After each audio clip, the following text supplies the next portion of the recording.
This is the MSU Turf Team Update, June 2nd, 2020. Today we have, once again, Dr. Jeff Andresen from MSU, state climatologist, who is going to update us on the current weather conditions and what we can expect in the immediate long-term forecast as we kind of enter into more of a summer period finally. So, Jeff, feel free to take it away.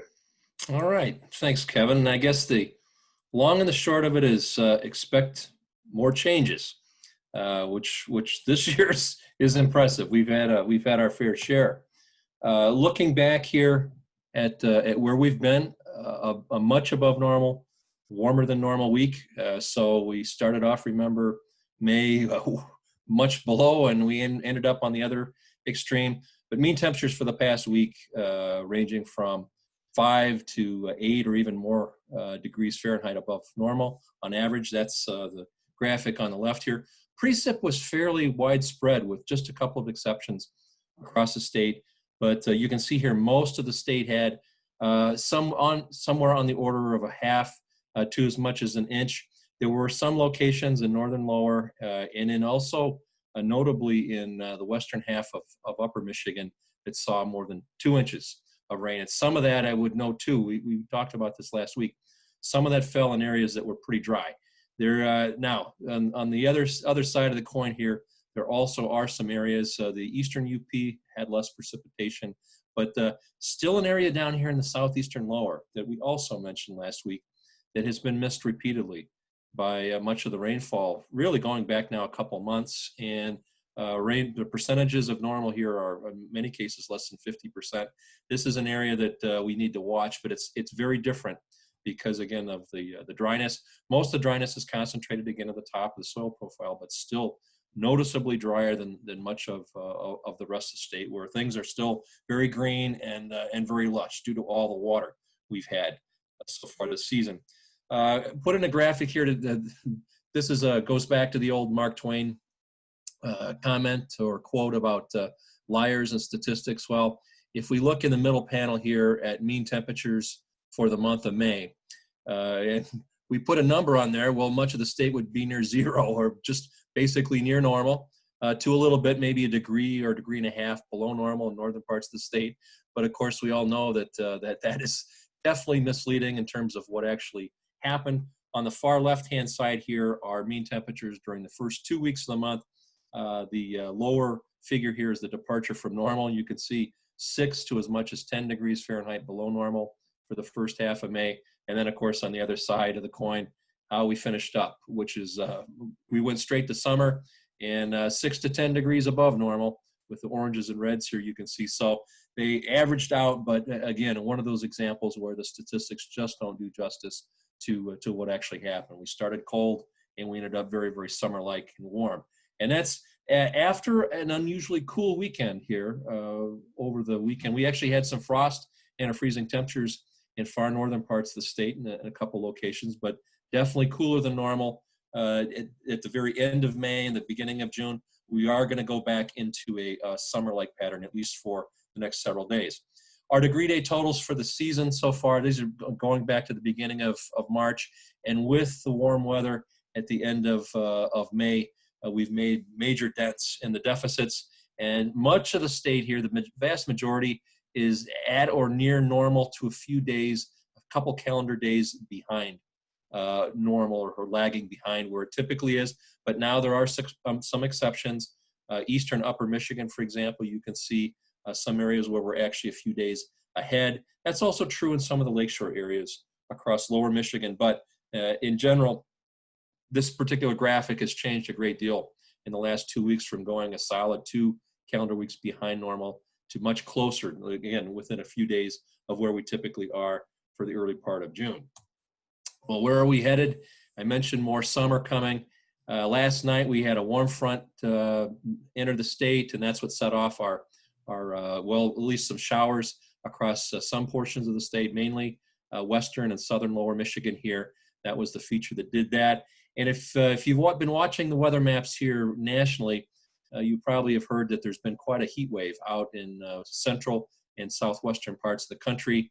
That's part of this warm front is actually the leading edge of that air mass. And so Michigan's going to get a little bit of a taste of that, but it's going to be very temporary because just on the back side of this here, there's actually an area of low pressure up over Ontario, and then there's another cold front. That's the next major weather system or player for us here, and that will have an impact on our weather here quickly by this evening and overnight and into tomorrow. But again, I guess the bottom line is our time in this so-called warm sector here with the warm air is going to be limited to probably less than 12 hours or so. But it will be Tuesday. Today will be the warmest day of the week over most of the state, with highs from, well, near 80 in the far north to the mid and even some upper 80s in the south with gusty southwest winds. But that's short-lived. The cold front will begin to make its way through the state overnight and then clear the state here by tomorrow morning. As it does so, it will set off another round of showers and thunderstorms. Right now, it looks as though most of this activity will be confined to central and southern lower Michigan. But as this happens, and because of the temperatures involved, and because of actually some fairly good dynamics aloft in the jet stream, there is the chance that some of the thunderstorms with this pattern could be severe. The greatest threat of severe weather would be across, again, central and southern parts of the lower peninsula. You can see that here. This is NOAA's Storm Prediction Center. Convective outlook looking at severe weather over the next day. And you can see that, again, much of the lower peninsula here is in this area of slight risk, which certainly elevated risk of severe weather. The highest risk, though, is off to our west here over portions of Wisconsin, Minnesota, northern Iowa. And this has to do with the time of the day that this goes through. And so one advantage it will have is that cold front will be coming through at a time of the day when it's typically more stable. The atmosphere is more stable. So it will reduce our chances of a little bit, at least for severe weather. But again, don't be surprised to see a line or two of fairly strong thunderstorms form in locations west of the lake, move across the lake, and then through the southern lower or central lower here overnight into early tomorrow morning. And again, greatest threat would be probably high wind, maybe some hail. But the storms will be moving fairly rapidly from basically northwest to southeast as the night goes on. Not expecting any kind of a widespread outbreak, but just something to keep an eye on here for the next 12 to 18 hours. By tomorrow morning, a cold front is, you can see down here, draped over the southern part of lower Michigan and moving southward. There will be some lingering showers probably in that part of the state, especially the southeastern lower into the AM hours, maybe to midday or so, but we will see clearing from northwest to southeast during the day tomorrow, and cooler and less humid conditions as high pressure system over the northern Great Plains nears or gets closer. However, then by Thursday morning, this is 8 o'clock on Thursday morning, we start off the day dry, but you can see the next weather system to impact us out here over, southern Canada into the northern Great Plains. That will lead to the threat of mostly scattered showers and thunderstorms in the far western parts of the UP by as early as tomorrow afternoon, or Thursday afternoon, sorry, but more likely across most of the state during the day on Friday. And in contrast to what we have coming here tonight and tomorrow, I think most of this weather system, it'll be weaker, and it will also have the less aerial coverage, probably only 30 or 40% chance at best, chance of seeing any rainfall. Some areas will remain dry. And overall, after that, we're looking at a clearing late Friday into the weekend with a fair and mostly dry and seasonable temperatures here over the weekend. Next chance for any precip after Thursday night, Friday, probably not until overnight Sunday or Monday at the earliest, and maybe later than that. In terms of precipitation here, totals for the week upcoming, lighter than normal. And that's a little bit of a change from where we've been, but most of the state forecasted totals only 1/4 to 1/2 an inch or less, with the greatest totals or the highest likelihood of heavier totals in southern and western sections of the state, and then less as you go north from there. But again, mostly expected to most of the state will be expected to be a little bit drier than we typically are for the first week of June. Now, beyond that, our medium range forecast guidance has been somewhat consistent in suggesting more warm weather next week. And if we look at our jet stream pattern here over on the left-hand side, You can see that a broad ridge across the central and eastern parts of North America, including the Great Lakes region. And with that, warmer than normal mean temperatures.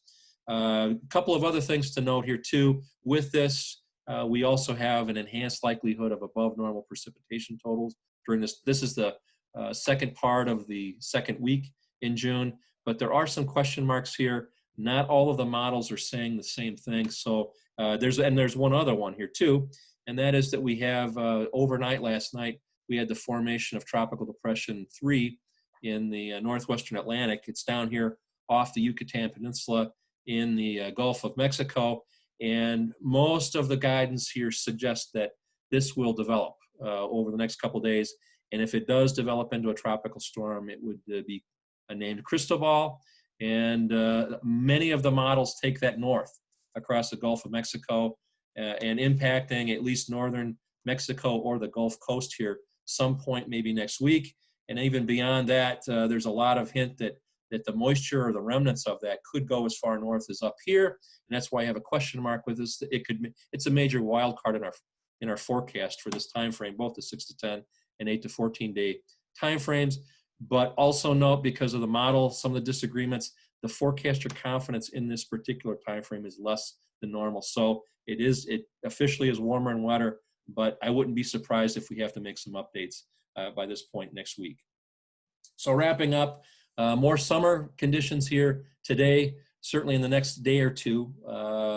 But Tuesday will be the warmest day of the week, or today will be the warmest day, and then we have showers and thunderstorms at least over the southern half of the state here this evening. Some severe weather is possible, something to keep an eye on. Drier then on Thursday before the next chance for rainfall, overnight Thursday into Friday, and then a dry weekend coming after that. And we should be pretty close to the normal temperatures for this time of the year here over the weekend. And then, as you just saw, the medium range forecast guidance looking into next week, still suggesting that we go back towards the warmer and wetter type or direct forecast direction.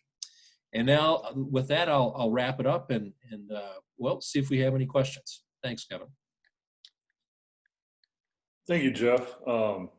Definitely feeling more summer-like, that's for sure. And I think the maybe a little bit of the dry conditions that maybe we're going to have, but I think it's still of note that when you're talking about it kind of that intermediate to long range, warmer and wetter than normal sounds like it's still the verdict.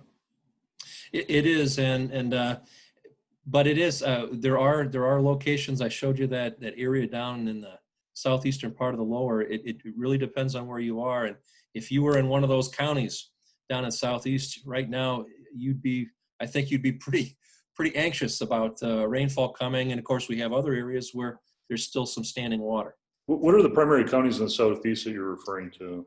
Those would be some of the northern and western suburbs of Detroit, and Okay. really big parts of Detroit itself. So a lot of that metro area has been missed more than once, and especially on coarse textured soils. It's definitely it's been long enough to certainly show up there. Water demand at this point in time with a high sun angle is very high, at least 2/10 a day of evapotranspiration potential. So it's been a while.